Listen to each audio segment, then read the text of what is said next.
Professor, a gente estava falando aí sobre a possibilidade, né, da administração pública de emitir medidas de restrição, né? A gente falou um pouquinho, e uma das dúvidas que o pessoal até apontou aí é a capacidade dos estados e dos municípios de tomarem essas medidas de restrição. O que o professor tem a falar a respeito? Bom, em primeiro lugar, em relação à matéria de saúde pública, a competência ela é comum a todos os entes federativos. Então, todos os entes federados podem adotar medidas administrativas, restritivas, inclusive, e necessárias ao tratamento da saúde pública e ao combate ao coronavírus. O que se tem de discussão maior é uma questão de competência legislativa, né? Porque o que a gente já tem visto é um conflito entre normas municipais, estaduais e federais, e aí a discussão de qual norma deve prevalecer.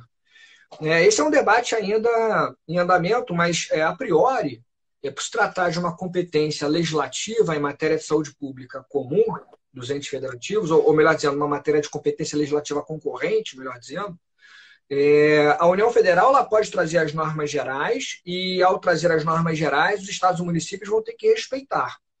Mas nada impede que os estados e municípios adotem autonomamente medidas normativas e administrativas se não contrariarem essas normas nacionais da União.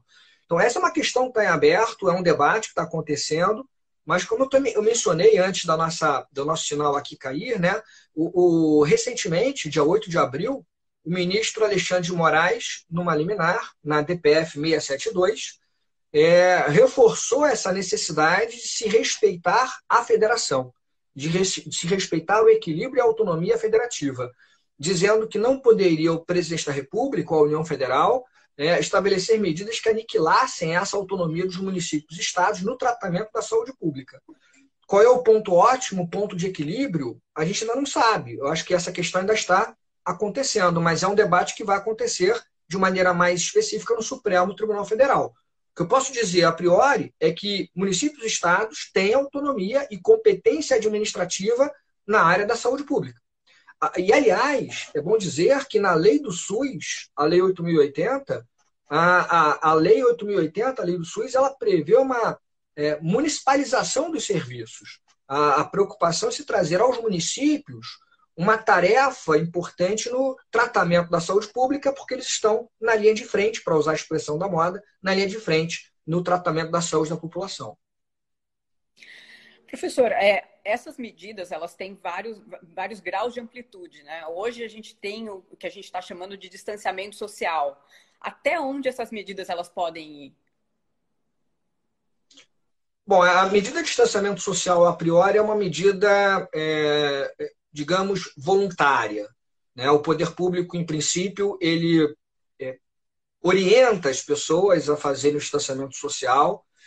E o que tem acontecido invariavelmente em alguns entes federativos é que muitas pessoas não estão seguindo a recomendação. E aí o poder público, se preocupando com a saúde pública, passa a ameaçar a adoção de medidas mais restritivas. Inclusive em São Paulo houve ameaça de prisão, no Rio de Janeiro também, por exemplo, às pessoas que desrespeitassem as regras de distanciamento social.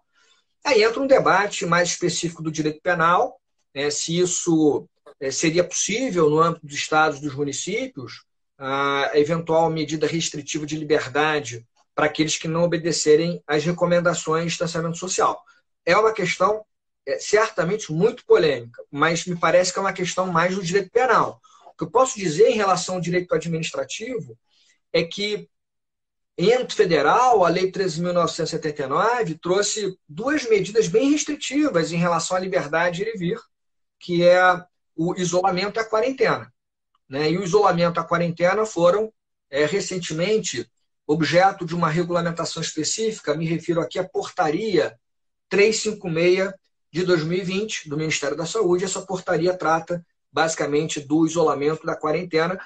E aí você teria a possibilidade, na quarentena, especialmente, de estabelecer uma medida compulsória, restritiva de liberdade para pessoas contaminadas que coloquem em risco a saúde pública.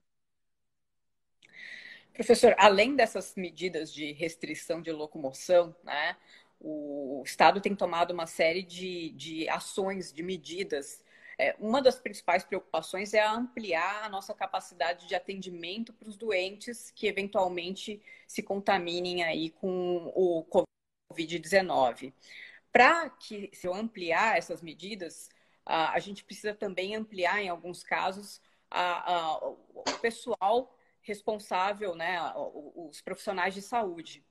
A gente sabe que já existe uma quantidade limitada de profissionais e, para piorar, alguns desses profissionais eles estão aí tendo que ser afastados justamente por ter se contaminado com a doença. Quais são as medidas que o Estado tem nesse momento para ampliar essa capacidade de atendimento e ampliar a quantidade de funcionários, né, de servidores da saúde? Bom, em princípio, o poder público tem uma solução mais tradicional para suprir a falta de pessoal, no caso específico da saúde pública, que seria a contratação temporária de servidores. Essa contratação temporária sem concurso público tem assento constitucional no artigo 37, inciso 9, especificamente. Então, em âmbito federal, nós temos legislação já regulamentando a contratação temporária e, na maioria dos estados e municípios, idem. Então, acho que a solução talvez menos agressiva seja a contratação temporária de médicos, de enfermeiros, de pessoal na área da saúde, sem concurso.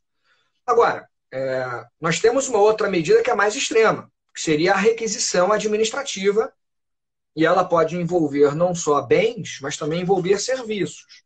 Nós temos algumas requisições de pessoal, de serviços, muito famosas, como a requisição na área militar, por exemplo. Mas me parece, pessoalmente, que a requisição de profissionais da saúde, profissionais da área privada, para atuarem na área pública, ela tem que ser vista com muita cautela. Primeiro porque nós temos uma outra medida que alcançaria o mesmo fim, que é superar o problema de déficit de pessoal, e menos restritiva, que é a contratação temporária de servidor, porque nesse caso você tem um contrato formalizado entre o profissional e o poder público, portanto uma relação voluntária, e que vai ser remunerada conforme o serviço vai sendo prestado. Então me parece que a requisição ela só poderia ser pensada se a contratação temporária não for suficiente. A mesma coisa, mal comparando, se dá em relação à contratação de bens, compra de bens, materiais. Me parece que a requisição ela só pode ser adotada se a contratação emergencial, se a compra emergencial não for suficiente.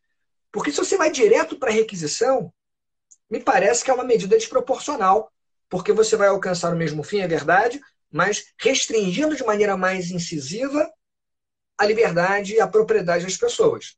Acho que esse é um parâmetro. E aí a cautela que eu peço é maior, por quê?